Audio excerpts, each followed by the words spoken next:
What's up, Central Pennsylvania? This week we're going to take a deeper dive into credit. One of the biggest questions I get every week is, how do I get my credit score up? What are things I can do to make my credit score higher? And I think a lot of people have a misconception that you just have to pay your bills on time. But credit has a lot more things that actually make a huge impact, and we're going to talk about it.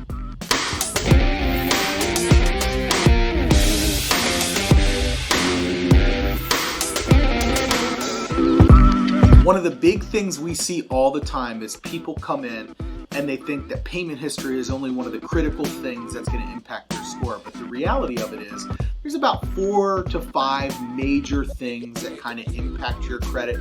Payment history is really one of the biggest ones. You got to pay on time, right? But beyond that, one of the things I see that impacts credit negatively for folks the most is they're carrying balances on their credit cards. Meaning maybe they have a credit card with a $10,000 limit and they have $7,000, $8,000, $9,000 on there, and they're paying over the minimum every month, but they're just not making a lot of headway on it. That can be super detrimental to your credit. Ideally, you never want to take your credit card over 30% of the available spending limit.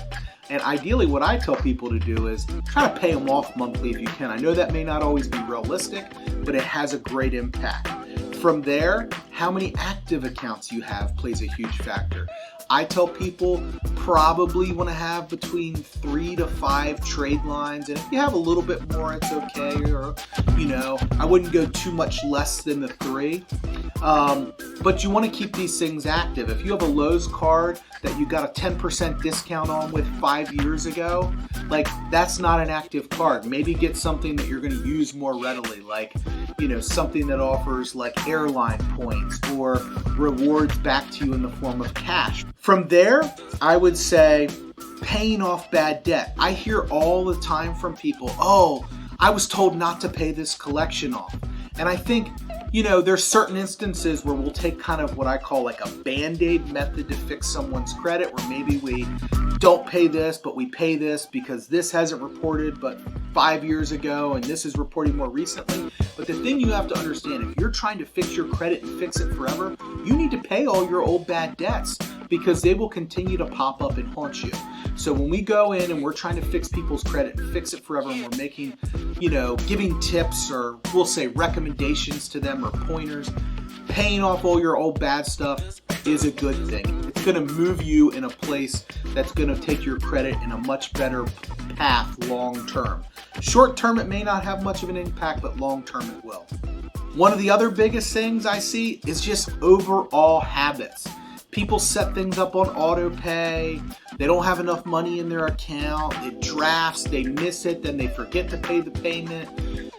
I always tell everybody, at least once a month, you need to be sit down, logging into every single one of these accounts, kind of doing a checks and balances of what's coming, what's going, balancing your checkbook, if you will.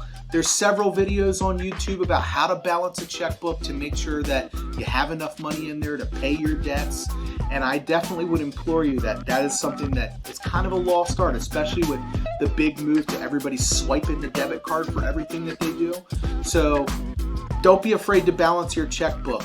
If you want to make and take your credit score to a higher level, you've got to be focused on fixing it. It's not just going to happen on its own.